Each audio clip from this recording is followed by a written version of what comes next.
SIR को लेकर जिस प्रकार से कुछ दिनों से बंगाल के अंदर माहौल बनाने की कोशिश की गई और कुछ महीनों से बिहार में वोट चोरी और वोट चोर गद्दी छोड़ इस प्रकार का नरेटिव विदेश की भूमि से भी बनाया गया।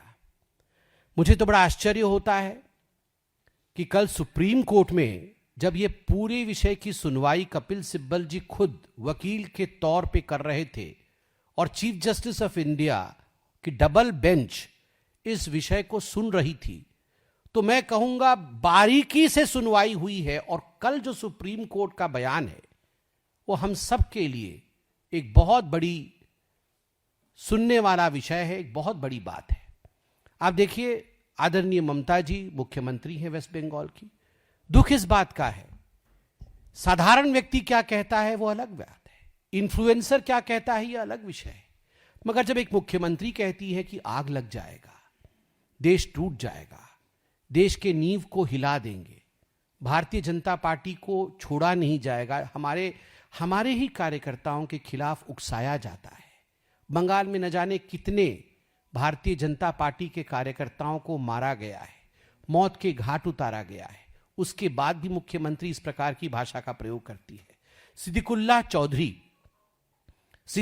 चौधरी उनके मंत्री हैं, टीएमसी के मंत्री हैं, और सिद्दीकुल्लाह चौधरी कहते हैं कि अगर एसआईआर होगा तो ये आग से खिलवाड़ होगा, आग से खिलवाड़।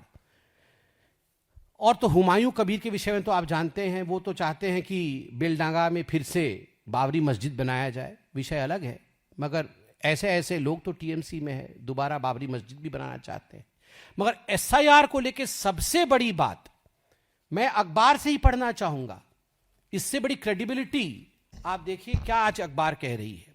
सुप्रीम कोर्ट ऑन वेडनेसडे, अर्थात विगत कल, supreme court on Wednesday emphatically said that the election commission is statutory and constitutionally empowered to conduct the pan-India SIR of electoral rolls and that it would not stall the process. CJI Suryakant and Justice Joymala Bagchi rejected arguments questioning the justification of SIR, with the former saying not a single objection was filed against the updation of electoral rolls after the process was fine-tuned at the apex court's insistence. और सबसे बड़ी बात जो मैं आपको दिखाना चाहूंगा, जो कल कोर्ट ने कहा, लाइव लॉ से मैं निकाल के लाया हूं, आप भी देख सकते हैं इसे।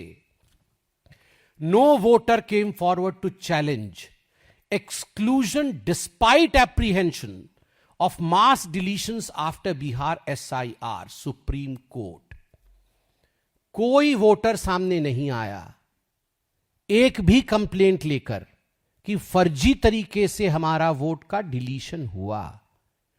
आप पॉलिटिकल पार्टीज ने बहुत एप्रीहेंशंस दिखाया था कि ये हो जाएगा, फलाना हो जाएगा, मगर फिर भी किसी ने उसके खिलाफ कंप्लेंट नहीं किया। A bench comprising of Chief Justice of India Suryakant and Justice Joymala Bagchi during the hearing observed that despite the widespread apprehension voiced earlier about mass exclusions in Bihar, not a single voter had come forward to challenge a deletion. Not a single voter has come forward to challenge a deletion. This suggested that the deletions from Bihar roll on grounds of death, migration, and duplications were correctly done, the bench surmised. मतलब बिहार में जो हुआ वो सही हुआ, किसी की मृत्यु हो गई थी, कोई शिफ्ट हो गया था और किसी का डुप्लीकेशन था, इसलिए जो एसआईआर की प्रोसेस वहां हुई वो सही हुआ था। अंत में मैं सिर्फ इतना ही कहना चाहूंगा कि देखिए, बाहर की भूमि से विदेशों में जाके यही राहुल गांधी देश के खिलाफ अनर्गल कहते हैं,